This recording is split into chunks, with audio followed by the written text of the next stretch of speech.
Is asking a person under arrest if a bag is his, does that violate Miranda? Hey guys, my name is Anthony Bandiero. I'm an attorney and senior legal instructor for Blue to Gold Law Enforcement Training, bringing you another roadside chat. This question comes from an officer in Minnesota. So the officer says, let's say you make a traffic stop on a car and you arrest the driver for an arrest warrant. He has a narcotics warrant. And the driver is a known dope dealer in your city. There's also a passenger in the vehicle. The driver consents to a search of his vehicle and you find a bag inside.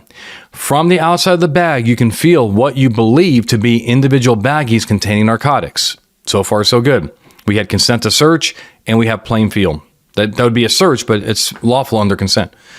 Prior to opening the bag to confirm what you got there, you go over to the driver who is under arrest for the warrant and you ask, hey, is the bag his? He says no. The passenger also says the bag is not his.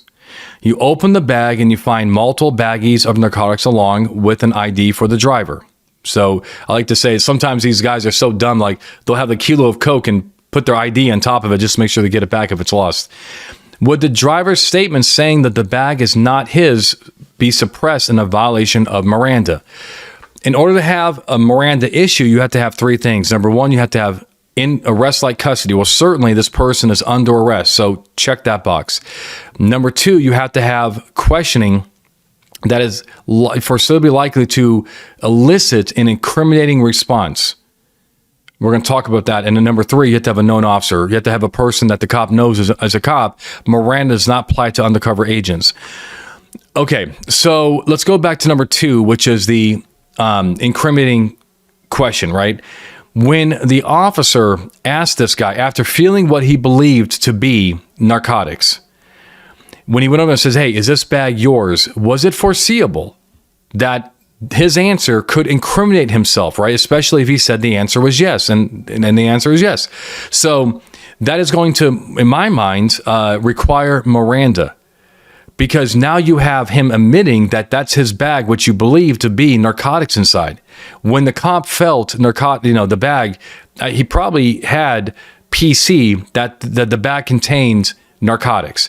Now, what's interesting is if the officer just wanted to establish ownership before he actually discovered any evidence in there. Before the plain feel, if he just wanted to establish ownership and he just said, hey, whose bag is this? I would probably argue that that was not Miranda, because you're just trying to establish ownership. That's not necessarily incriminating. But once he knew or had a reason to believe that there was going to be something unlawful in the bag, and he's asking people whose bag is this, that can incriminate themselves, right? So I do believe that's Miranda.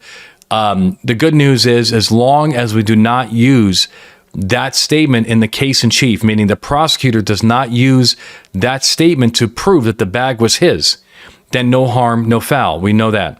We also know that we're not going to lose any evidence based on any Miranda violation, as long as the statement was not coerced, which clearly it was not here. That's kind of like beating a confession out of somebody. So at the end of the day, I think this is all going to work out fine. But in the future, if the person is in custody and you're asking them something that could incriminate themselves, read Miranda. That's the takeaway. I hope you like what we're doing around here. Like, subscribe, share with your friends. Also, if you do not know, we have a free webinar almost every single week at Blue to Gold, and you go to those webinars at bluetogold.com. Sign up, free. Even if you can't attend live, no problem. We'll send you a link and you can watch it on your own time. Okay, these are great webinars. They're on various topics. Look at the calendar. But at the end of it, we actually have an open mic, call-in show type environment where people call, they ask questions, they get their questions answered live by me or one of my incredible instructors, and we go from there. All right. Thank you guys. I appreciate all your support for Blue to Gold. It really means a lot to me. And until next time, my friends, you guys stay safe and you keep making good case law.